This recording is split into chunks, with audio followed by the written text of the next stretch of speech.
बैसली गांव जिला चूरू राजस्थान का वो मामला कि अपने आप आग लग जे है। 3 मौतें उस परिवार में होगी। पूरे भारत में उस मामले की जो चर्चा चल रही है। भिन्न भिन्न तांत्रिक अपना अपना जोर अजमान लग रहे हैं। कोई इसकी साइंस बताने लग रहा है, कोई इसकी पाखंड अंधविश्वास बताने लग रहा है। बहुत से लोगों का मानना है कि जो आग लग रही है वह केमिकल द्वारा लगाई जाने लग रही है। आज उसी चर्चा पर हमारे साथ खास मेहमान मौजूद हैं, योगी सुखराय नाथ जी। और बैसली गांव का जो मामला है उस पर विस्तार से चर्चा आज योगी जी के साथ करेंगे। योगी जी प्रणाम। प्रणाम जी, प्रणाम, शुभकामनाएं। योगी जी, बैसली गांव का मामला है, आपने भी सुना होगा, पूरे भारत में उसकी चर्चाएं होने लग रही हैं कि अपने आप कपड़ों में आग लग जे है। सिर के बालों में भी बता रहे हैं कि आग अपने आप लग जे। क्या मानो आप, ये कोई तांत्रिक विद्या है या कुदरत का करिश्मा है, साइंस है, क्या है? प्रिय बंधुओं और आप सभी जो यहाँ पर आज आपके YouTube चैनल की जितनी भी टीम यहाँ पर पहुँची है, आपका मठ परिवार की ओर से मठ प्रांगण में पहुँचने पर मैं महंत सुखराय नाथ योगी हृदय से धन्यवाद देता हूँ और शुभकामनाएं देता हूँ कि समाज के एक ज्वलंत मुद्दे पर आप लोगों ने मुझसे चर्चा करना उचित समझा। जी। प्रिय दर्शकों, आप लोग थोड़ा सा दिमाग पर जोर दीजिए, क्योंकि लगभग लोगों का दिमाग का दिवालियापन हो चुका है। दिमाग लोगों के गुलाम भी हो चुके हैं और दिमाग खाली भी हो चुके हैं। डॉक्टर एपीजे अब्दुल कलाम साहब ने दिमाग पर जोर दिया तो बड़े बड़े अनुसंधान करके चले गए। जी। डॉक्टर भाभा ने जोर दिया तो बड़े बड़े अनुसंधान करके चले गए।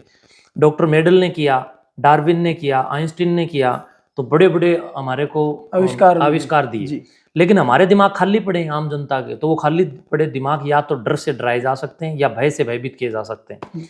चालाक लोगों के द्वारा इस समाज को भयभीत किया जा रहा है। क्यों? क्योंकि आपने बात करी साइंस की, विज्ञान की, तो मैं एक बात करता हूँ, रसायन शास्त्र को पढ़ो, रसायन विज्ञान को पढ़ो, तो उसमें रस प्लस आयन यानी रसों पर शोध, जी, रस के आयन पर शोध हो, और जहां पर रासायनिक अभिक्रियाओं और उनके संगठनों और उनके गुणधर्मों पर शोध हो, तो इस प्रकार के रसायन शास्त्रों को हमें पढ़ना चाहिए, जानकारी रखनी चाहिए। मैं ये मानता ही नहीं हूं, बल्कि ये सच्चाई है कि विज्ञान से बाहर कुछ भी नहीं है, साइंस से बाहर इस दुनिया में है वो क्या? पिछले 1.5-2 महीने से योगी जी कंटिन्यू चलता आ रहा है कि अपने आप आग लग रही, वो सारा का सारा विज्ञान। आप लोग थोड़ा गौर कीजिए कि आग अपने आप आग ही लग रही है ना, लेकिन लग कहाँ रही है? एक गरीब सामान्य परिवार में लग रही है।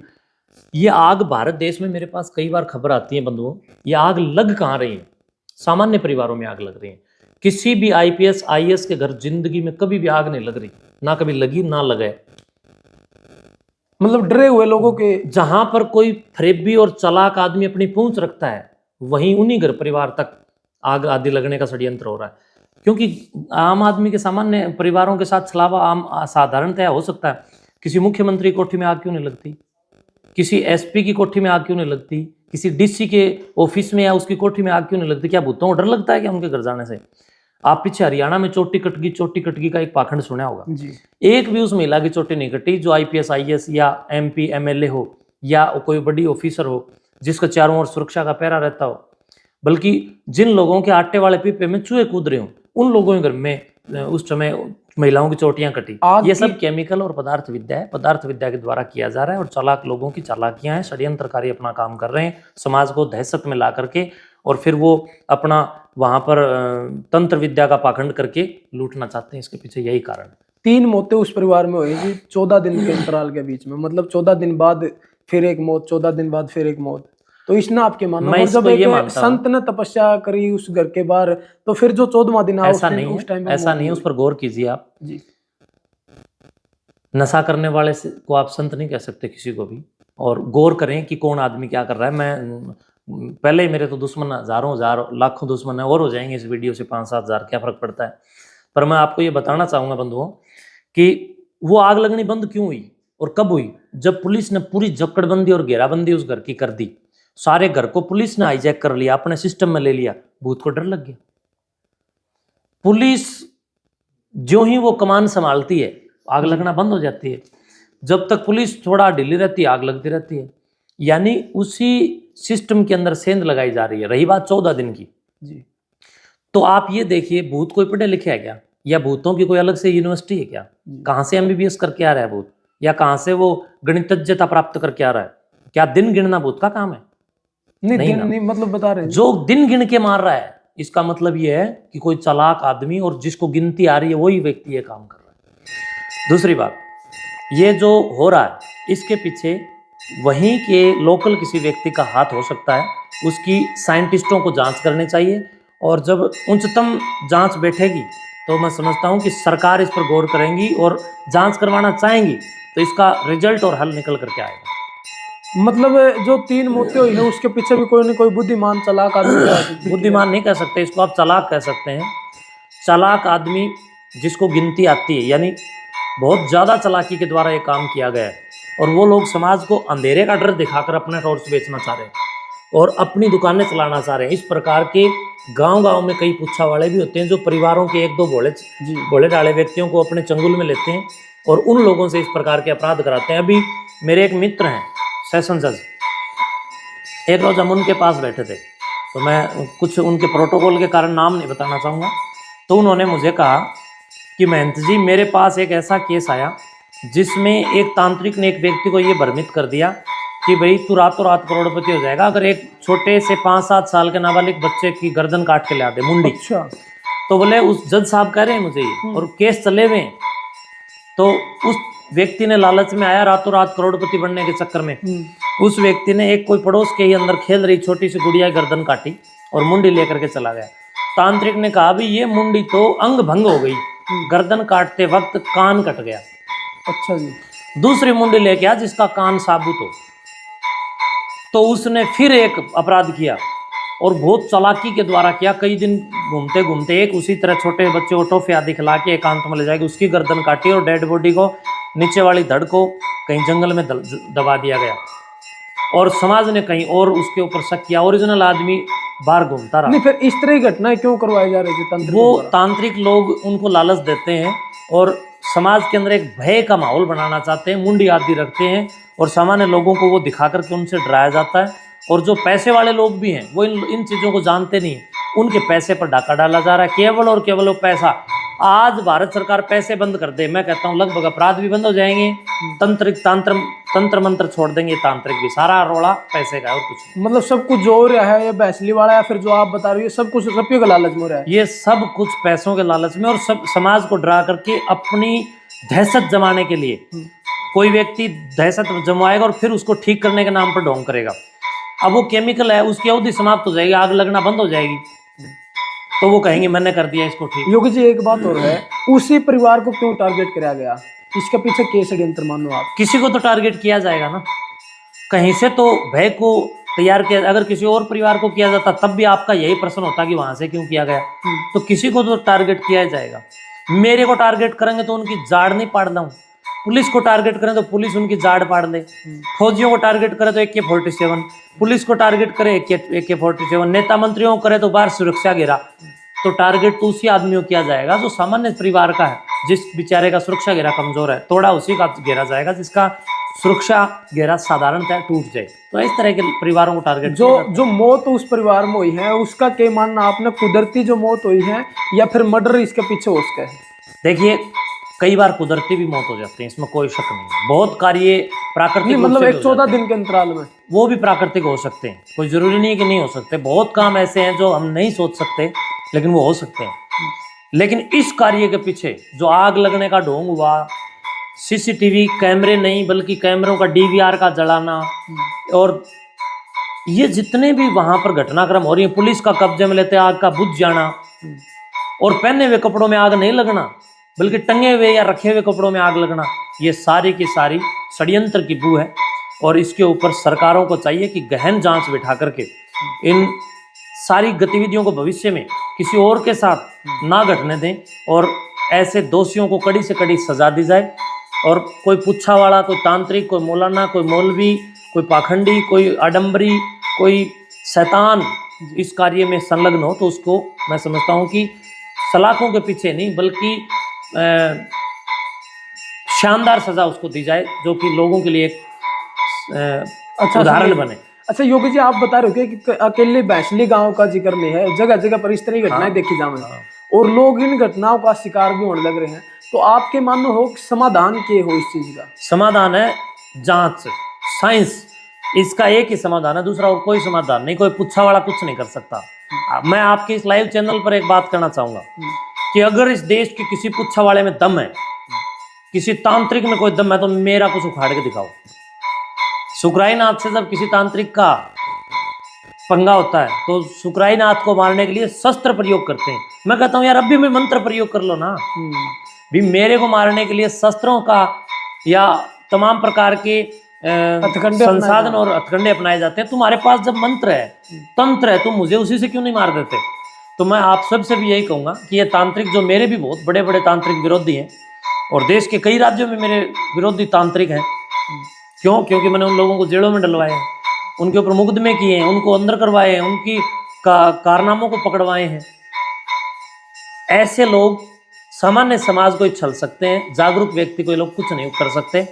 तो ये केवल और केवल भैंसली राजस्थान के तारानगर तहसील की ये घटना नहीं है। पिछले कुछ दिनों पहले गुहाना के अंदर भी एक घर में आग लगती थी, 15-20 दिन बाद अपने आप बंद हो गई। झज्जर में पिछले दिनों झज्जर में भी हुई। राजस्थान की कोटपुतली में मैं खुद भी उन परिवारों में गया था, पर वो अपने आप 15-20 दिन में केमिकल की जो वैधता समाप्त हो जाती है, बंद हो जाती है आग लगनी। तो समाज को डरने की जरूरत नहीं है, बस समझने की जरूरत है कि इसको कर कौन रहा है। अगर आपने इसको प्रकाश में ला दिया मामले को, तो जो चालाक व्यक्ति चालाकी से कर रहा है वो आपकी पकड़ में नहीं आएगा। इसलिए तुरंत प्रभाव से, बिना किसी को पता चले, आजकल बहुत सारे ऐसे छुपा के लगाए जाने वाले कैमरे आए हुए हैं बाजार में। आप ऐसे कैमरे घरों में लगाएं और असली दोषी पकड़ा जाएगा। भूत का क्या सिस्टम? आपने कहा कि योगी शुक्राईनाथ के ऊपर तो शस्त्र का प्रयोग करें और आम जनता मंत्रा प्रयोग करें। आपने लगा कि मंत्र से मारा नहीं जा सकता और डराया जा सकता? नहीं, मंत्र जो है वो ईश्वर स्तुति, प्रार्थना, उपासना का एक माध्यम है जो वेदों में है। उसके सिवाय और वेद मंत्र कभी किसी को मारने का काम नहीं करते, नहीं डराया जा सकता, नहीं डरा सकते। वेद मंत्र तो लोगों को प्रकाश की ओर, अंधेरे तो से फिर प्रकाश की ओर। डर जो बिठाया जा रहा है या क्या चीज या कोई अलग कला है? ये जो समाज को डर इसलिए बिठाने वाले लोगों का जो आप गौर करोगे तो समझ में आएगा कि जो डर बिठाने वाले लोग कौन हैं।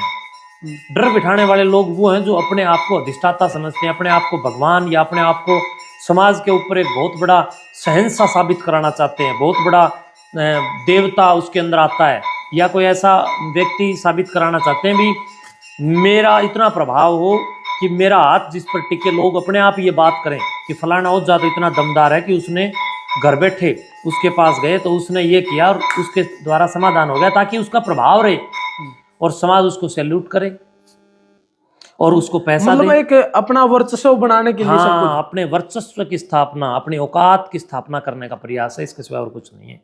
साइंस के बाहर कुछ भी नहीं है, सब कुछ साइंस में। जो कुछ हो रहा है टोटली साइंस की। आप वेदों में देखिए, वेदों को जब आप अध्ययन करेंगे टोटली साइंस है, तो वेदों से बाहर तो कुछ है ही नहीं। वेदों में कहीं भूत प्रेतों के लिए कोई जगह नहीं है। तो जो वेदों के बाहर की बातें वो षड्यंत्रकारी लोगों के द्वारा है। जिस प्रकार मैं अभी भी कुछ देर पहले भी कुछ मीडिया कर्मियों को इस बता रहा था कि कुछ लोग ये कहते हैं कि भाई जिस चीज़ का नाम है वो चीज़ तो सारी है। तो चीज़ अगर सारी चीज़ है तो ये सभ्य समाज विचार करे कि भाऊ, बच्चों को डराते हैं कि भाऊ आ जाएगा, चुप हो जाएगा, भाऊ आ जाएगा। तो ये बताओ, ये भाऊ होता है क्या? कुछ आपने देखा है क्या? ना, मैंने नहीं देखा। बचपन में आपको डराया गया होगा। सुना बहुत है कि भाऊ आ जाएगा, आओ आ जाएगा। जिस प्रकार भाऊ शब्द है लेकिन भाऊ कोई चीज नहीं। हमारे माँ बाप ने बड़ी चालाकी के द्वारा इस शब्द का निर्माण किया हुआ है। बच्चों को डराना है तो भाऊ भाऊ आ जाएगा, बच्चे चुप। इसी प्रकार इन पाखंडियों ने भी भूत शब्द का प्रयोग भूतकाल से, कालगणना के जो शब्द है उनमें से एक शब्द को, भूत को उठा लिया, और सामान्य व्यक्ति उस चीज को समझ नहीं पाता तो वहां से इस शब्द को उठा करके इस शब्द की आड़ में समाज को डरा दिया, और एक बड़ा समाज का तबका डर के बैठ गया। और उस डर की वजह से भारत 786 साल तक मुसलमानों के राज में भी खूब डरा, फिर आज तक भी डरा है और डरता आ रहा है। भूत प्रेत कुछ नहीं होता। आपने स्टार्टिंग में एक बात कही थी कि खाली दिमाग वाले लोगों को जो है इस तरह के षड्यंत्रों में फंसा जा सके है, और क्या चीज एक आम आदमी के दिमाग में होनी चाहिए कि वो इस तरीके के षड्यंत्रों में ना फंसे? दो ही चीज, वेद का ज्ञान और विज्ञान की जानकारी। ये चीज कहाँ से मिले? ये मिलेंगी या तो शैक्षणिक योग्यताओं से भरपूर शिक्षकों के बौद्धिक स्तर से जी, या फिर गुरुकुलों में शिक्षा अध्ययन करने से, गुरुजनों के चरणों में बैठ करके जब आप वेदों को अध्ययन करोगे, वेदों को पढ़ोगे, व्याकरण को पढ़ोगे और अतिशोक्तियों से बाहर निकलोगे और चहुमुखी समसामयिक मामलों को समझोगे और रासायनिक पदार्थों को समझोगे, रासायनिक पदार्थों को बताने वाले शास्त्रों को अध्ययन करोगे, रसायन विद्या को पढ़ोगे, तब आपको इस प्रकार की सारी जानकारियां प्राप्त हो जाएंगी। और ये सारी जानकारी वेदों में भी हैं और आज रसायन शास्त्र हमारे पास केमिस्ट्री के रूप में उपलब्ध है, पढ़ो उसको, उसके अंदर इसी प्रकार की तो सारी चीजें बताई जा रही हैं। लेकिन लोगों को यूट्यूब पर गंदे भद्दे डांस देखने से फुर्सत नहीं, रसायन शास्त्र कौन पढ़ेगा जी।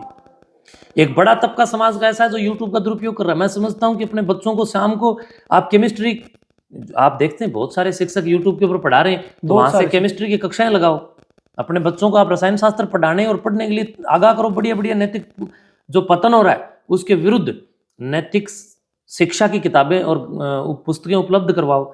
वीरता प्रकट कर देने वाले शास्त्र घरों में रखो, कायरता वाली पुस्तकों को फेंको। दो बहनों की बातें, दो भाइयों की बातें, वैदिक विश्व राष्ट्र का इतिहास, वैदिक संपत्ति, इस प्रकार की पुस्तकों का अध्ययन करो जो आपके बौद्धिक स्तर को और आपकी इस मेमोरी को अपडेट करे और उच्चतम करे। तब जाकर के आप इस विसंगति से और कुसंगति से बच सकते हैं। अन्यथा इस समाज में आपको किसी गली में जाओगे तो हनुमान का नाम पटरा दिया जाएगा, किसी गली में जाओगे तो नौगजा पीर के नाम पर डराया जाएगा, किसी गली में जाओगे काली माता के नाम पर डराया जा रहा है, चौक चौराहे किसी गली में जाओगे भैरव के नाम पर शराब चढ़वाकर डराया जा रहा है, किसी चौक चौराहे पर जाओगे चुगानन के नाम पर डराया जा रहा है। लेकिन जब आप वेद और विज्ञान में जाओगे तो आपको जागरूक किया जाएगा, प्रकाशमय किया जाएगा, ज्ञानमय किया जाएगा, अंधकार से दूर किया जाएगा।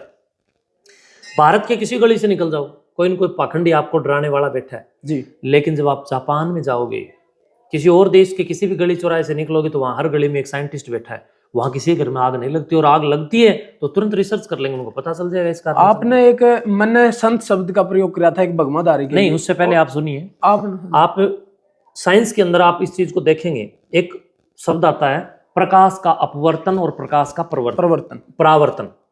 तो इन चीजों पर भी आप गौर करेंगे। तो एक शीशा लीजिए आप और कांच को लेकर के आप धूप के अंदर रखिए, नीचे एक कागज को रखिए और एक निर्धारित अवस्था में उस शीशे को आप अंकित कीजिए, रोकिए, एक जगह केंद्रित कीजिए।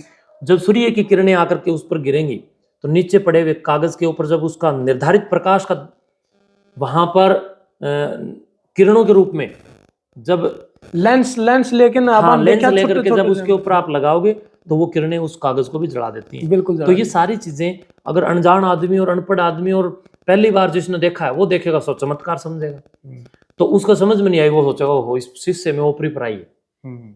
लेकिन जब उसकी केमिस्ट्री पढ़ोगे समझ में आ जाएगा, उसकी पूरी की पूरी संश्लेषण विधि को समझेंगे, संगठन को समझेंगे तो समझ में आएगा। सन 2000 से पहले मोबाइल एक चमत्कार था जी। आज मोबाइल एक उपकरण है। 2005, 6, 7, 8 तक वीडियो कॉल एक बहुत बड़ा चमत्कार था लोगों की बुद्धि में। लेकिन आज हर व्यक्ति ही नहीं बल्कि आलू बेचने वाला, सब्जी बेचने वाला, जूते बनाने वाला, पॉलिश करने वाला, हर कोई सबके हाथ में ये उपकरण के रूप में है, चमत्कार के रूप में नहीं। हम लूटे पिटे कटे जब हमने हर चीज को चमत्कार से जोड़ दिया, साइंस से नहीं। आपने एक नशेड़ी शब्द का प्रयोग करा था और मन ने उसके लिए संत का प्रयोग करा था। देश के अधिकतर मंदिरों में उस तरह के लोग बैठे हैं, वो आपके मानो को वो संत हैं, नशेड़ी हैं या फिर के? देखिए, जो व्यक्ति नशा करता है वो गोरखनाथ का द्रोही है, धर्म का द्रोही है। जो व्यक्ति सुल्फा पीता है, चाहे कोई भी हो, XYZ, साधु ही नहीं, चाहे गृहस्थी भी हो, क्योंकि गुरु गोरक्षनाथ जी की नाथ संप्रदाय से मैं आता हूँ। हमारी नाथ संप्रदाय और साधु संप्रदायों के समस्त आचार्यों ने, इसमें आचार्य भगवान गोरक्षनाथ जी महाराज से लेकर ऋषि कणव, कणाद, कपिल, जैमिनी, पतंजलि, पाणिनि और नजदीकतम सदियों में मध्यकालीन भारतीय संतों की अगर आप बात करें तो इसमें कबीर जी, गीसादास, पीपादास, हनुमंत, मीरा, रविदास, रैदास, जितने भी मध्य काल के जो संत हैं उन्होंने भी नशे का विरोध किया है। धर्म नशेड़ी नहीं बनाता, धर्म आपको विशिष्टता प्रदान करता है, शिष्टता प्रदान करता है, श्रेष्ठता प्रदान करता है, उत्तमता प्रदान करता है। धर्म आपको ऊंचाइयों पर लेके जाता है, निचाइयों पर नहीं। नशा आपको निचाइयों पर लेके जाता है, ऊंचाइयों पर नहीं। इसलिए जो व्यक्ति नशा करता है वो समाजद्रोही है, जो व्यक्ति नशा करता है वो धर्मद्रोही है, जो व्यक्ति नशा करता है वो गोरक्षद्रोही है। जी, बहुत बहुत धन्यवाद योगी जी। तो आज की खास चर्चा में मेहमान थे हमारे योगी सुखराय नाथ जी। आपने योगी जी के विचारों को सुना है, आपका क्या कहना है? और बैसली गांव वाले इस कांड के बारे में आपका क्या कहना है? अपनी अपनी प्रतिक्रिया कमेंट सेक्शन में जरूर दें। और अगर योगी जी को लेकिन आपका मन में कोई सवाल आ रहा है तो वो भी कमेंट में जरूर करें। अगली बार जब भी मुलाकात होगी तो वो सवाल जरूर पूछा जाएगा। मैं आप सभी दर्शकों से अंत में एक बात और भी कहना चाहूंगा कि सभी इस बात की सरकारों से मांग करें, ये अंधी बहरी सरकारें कर क्या रही हैं? सरकारों से सब के सब व्यक्ति इस बात की मांग करें कि सरकार की जिम्मेदारी है और उस सरकार के आधिपत्य में, अधिकार क्षेत्र में जब इस प्रकार की घटना हो रही है तो सरकार अपने साइंटिस्टों को उच्च स्तरीय जांच के लिए आदेशित क्यों नहीं करती? नहीं, वो सरकारों को चाहिए नहीं, वो सब तो जिस लेवल पर जांच होनी चाहिए, फोरेंसिक लैब की टीम जिस लेवल पर होनी चाहिए वो नहीं हो रही है। आज प्रधानमंत्री के दफ्तर में आग लग जाओ, तुरंत 10 मिनट में जांच हो जाएगी, उच्च स्तरीय जांच, मैं वो जांच की कह रहा हूं जी। निम्न स्तरीय जांच और उच्च स्तरीय जांच में फर्क है। तो जो जांच अभी पीछे प्रधानमंत्री जी के परिवार की एक लड़की की कोई चैन वगैरह चोरी हो गई थी, 1-1.5 घंटा कितना सीमित समय में ही पकड़ी गई, वो जांच राष्ट्रपति जी के यहाँ कोई घटना घट जाओ, सुरक्षा में चूक हो जाओ, सेकंडों में, मैं कहता हूं पता नहीं कौन कौन से उपकरण आते हैं, तुरंत जांच कर देते हैं।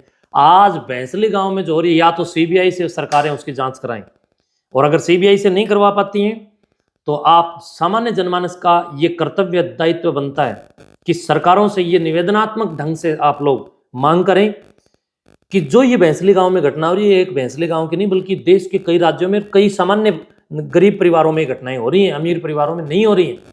तो इनके पीछे जो केमिकल यूज हो रहे हैं, इनके पीछे जो षड्यंत्र यूज हो रहे हैं, उसके लिए सरकार उच्च कोटि के साइंटिस्टों की एक टीम गठित करके और उस पूरे साइंटिस्टों के संगठन की जिम्मेदारी लगाएं कि उसकी वो जांच करें। जी, आपका क्या कहना है योगी जी के विचारों के बारे में? अपनी प्रतिक्रिया कमेंट सेक्शन में जरूर दें। अगर कोई सवाल आपके मन में है तो वो सवाल भी जो कमेंट सेक्शन में जरूर रखें। अगली बार जब भी मुलाकात होगी तो वो सवाल जरूर पूछा जाएगा। साथ के साथ तस्वीरों को शेयर जरूर करें। मिलते हैं जल्दी नई अपडेट के साथ।